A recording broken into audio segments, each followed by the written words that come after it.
शालिनी अपने परिवार के साथ एक छोटे से घर। शालिनी बहुत ही समझदार और एक मेहनती थी।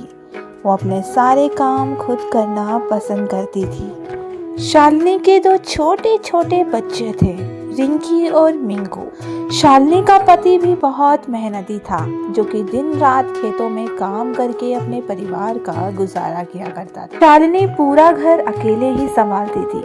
वो अपने दोनों बच्चों की देखभाल और घर का सारा काम खुद ही करती थी। आज तो घर में एक भी लकड़ी नहीं है और घर में सारी लकड़ियां खत्म हो गई है। मुझे जल्दी से जाके जंगल से लकड़ियां लानी होगी। इतना बोलकर शालिनी घर से निकल जाती है जंगल से लकड़ियां लाने के लिए। शालिनी अकेले ही लकड़ियां लाने के लिए घर से निकल जाती है, क्योंकि उसका घर गांव से बहुत दूर था।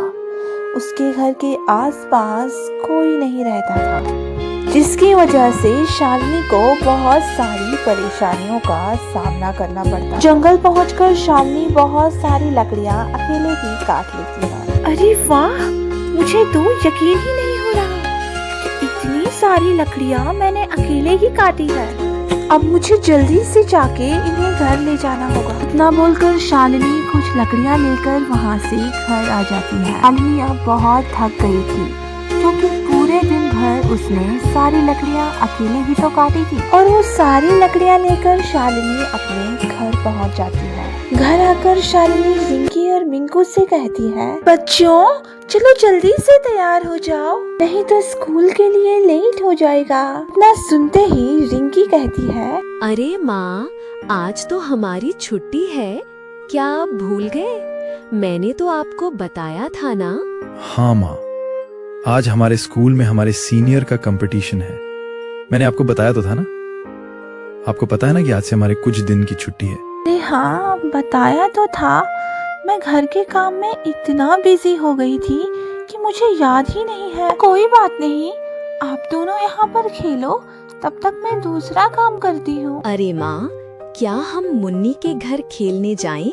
मैं वहाँ जाना चाहती हूँ। हाँ हाँ बच्चों, जाओ मुन्नी के घर खेलने जाओ, मैं तुम्हें मना थोड़ी ना करूँगी। और इतना बोलकर शालिनी वहाँ से चली गई। और ऐसे ही एक दिन अचानक, अरे शालिनी, मेरे पास सारे पैसे खत्म हो गए हैं और इस महीने तो कोई कमाई भी नहीं हुई है। अब हम घर का खर्च कैसे चलाएंगे? कोई बात नहीं, मेरे पास कुछ पैसे बचे हुए हैं। इस महीने का खर्च हम उससे चला देंगे। आप तब तक कुछ दूसरा काम ढूंढ लो। अच्छा, पर घर का तो बहुत सारा खर्चा है, तुम वो सब कैसे कर पाओगी? आप उसकी चिंता मत करो, मैंने सब कुछ सोच लिया है। आप बस देखते जाओ।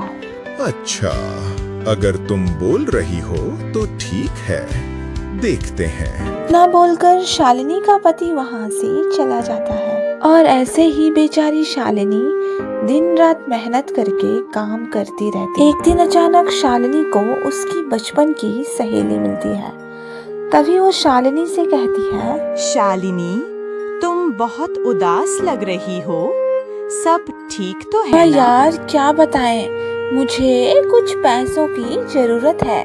क्या तुम मुझे कुछ पैसे दे सकती हो?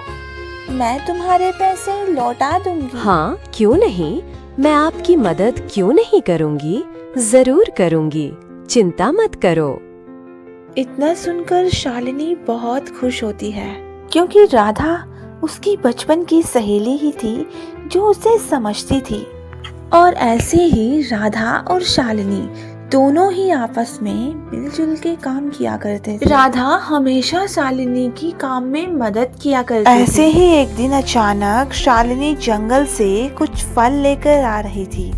तभी उसे अचानक रास्ते में एक बूढ़ा आदमी दिखाई दिया। बूढ़ा आदमी बहुत ही उदास लग रहा था।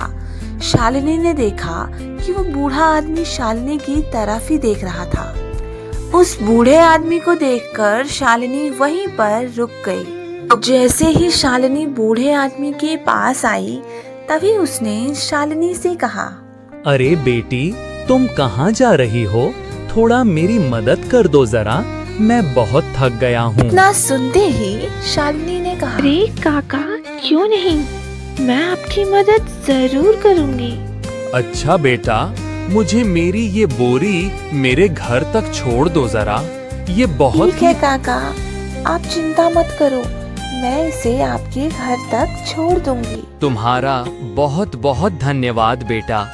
तुम्हें नहीं पता तुमने मेरी कितनी बड़ी मदद करी है।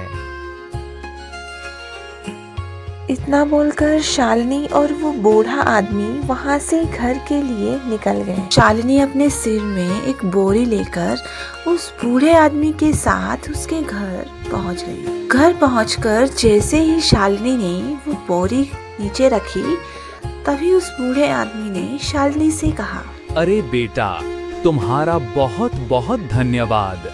तुमने मुझे घर छोड़ा। मैं तुम्हें कुछ देना चाहता था। काका, इसमें धन्यवाद की क्या बात है? ये तो मेरा फर्ज था जो मैंने पूरा किया। मुझे तो आपसे कुछ भी नहीं चाहिए। अच्छा, पर बेटी, मैं फिर भी तुम्हें कुछ देना चाहता। अच्छा, पर काका, मुझे तो कुछ भी नहीं चाहिए। अरे बेटा, मेरी बात तो सुनो जरा। इससे पहले कि वो बूढ़ा आदमी कुछ बोलता, शालिनी वहां से चली गई और वो बेचारा बूढ़ा आदमी शालिनी को यूं ही देखता रहा।